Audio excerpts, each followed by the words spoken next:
Assalamualaikum warahmatullahi wabarakatuh. Selamat datang di Laboratorium Kimia Analisis Kualitatif. Perkenalkan, nama saya Rati Guswinda Lestari. Di sini saya sebagai asisten praktikum kimia farmasi dasar. Asistensi kali ini saya akan memperkenalkan beberapa alat yang nantinya akan sering kita gunakan di praktikum kimia farmasi dasar.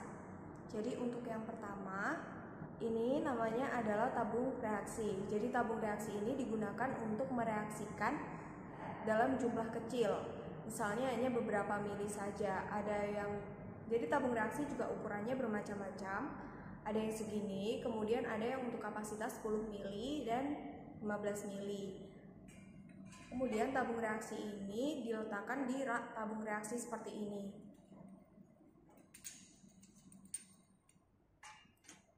Alat yang kedua adalah kaca arloji. Kaca arloji digunakan untuk menimbang zat atau bahan yang berbentuk kristal.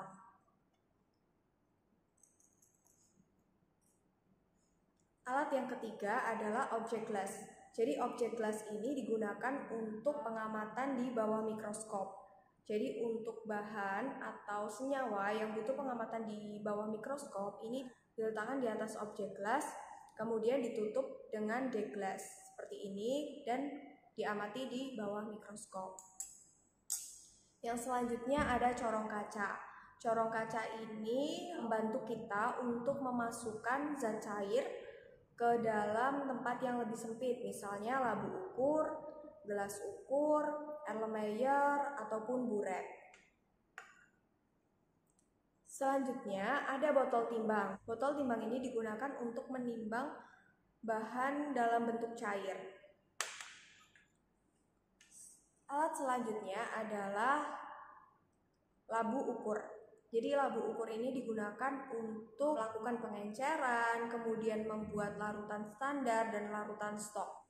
Selanjutnya ada cawan porselin. Jadi cawan porselin ini digunakan untuk menguapkan suatu zat yang harus diuapkan di atas water bath, atau digunakan untuk identifikasi bahan yang membutuhkan identifikasi nyala api. Kemudian ada beaker glass. Jadi beaker glass ini digunakan untuk tempat zat cair, walaupun di beaker glass ini terdapat skala, misalnya ini 10-50 mili, tidak digunakan untuk mengukur volume larutan. Beaker glass ini juga ukurannya bermacam-macam, ada 50 mili, 100 mili, 250 mili, bahkan 500 mili juga ada.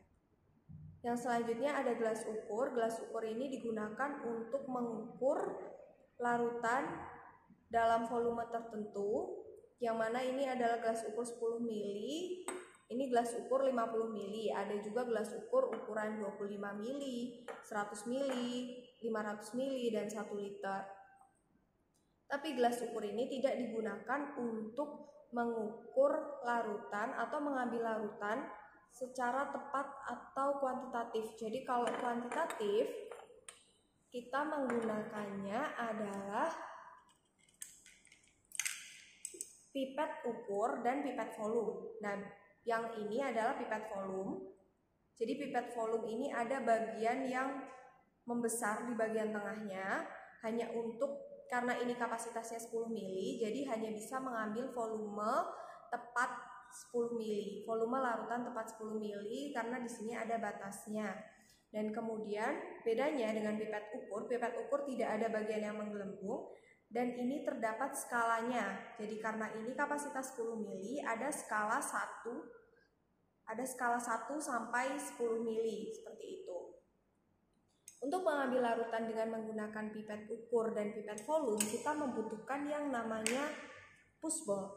Jadi pushball ini fungsinya adalah untuk menyedot larutan jika digabungkan dengan pipet ukur dan pipet volume. Ada namanya penjepit kayu.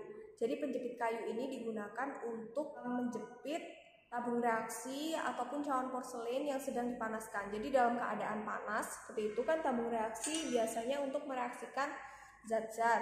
Nah, bisa dipanaskan apabila reaksi zatnya itu memang membutuhkan pemanasan. Jadi menjepitnya seperti ini. Jadi yang di tengahnya ini ada lubang, ini digunakan untuk menjepit tabung reaksi seperti ini. untuk menjepit tabung reaksi seperti ini. Dan pemanasannya biasanya kalau misalnya menggunakan tabung reaksi untuk mereaksikan itu menggunakan yang namanya bunsen. Seperti itu, saya singkirkan dulu yang lainnya. Menggunakan bunsen seperti ini ya. Bunsen ini akan diisi dengan spiritus. Disingkirkan alat-alat yang memang tidak kita butuhkan dalam pemanasan untuk menghindari pecahnya alat ya. Kita singkirkan dulu. Nah ini kalau sudah terisi spiritus, kemudian kita buka dan kita nyalakan menggunakan korek api. Untuk pemanasannya seperti ini. Nah, untuk memanaskan zat yang ada di dalam tabung reaksi ini, jangan diarahkan ke diri sendiri. Jangan seperti ini, jangan mengarahkan ke diri sendiri atau jangan mengarahkan ke teman kalian. Jadi usahakan diarahkan ke tempat yang kosong. Ini. Seperti ini. Nah, selain itu juga, cara menutup bunsen itu tidak ditiup, melainkan ini dalam keadaan api menyala, kita tutup seperti ini. Nah, seperti itu ya. Kemudian penjepit alat selanjutnya ada yang dinamakan dengan corong pisah. Jadi corong pisah bentuknya seperti ini. Menggelembung seperti ini digunakan untuk ekstraksi cair-cair atau memisahkan pelarut yang tidak saling bercampur.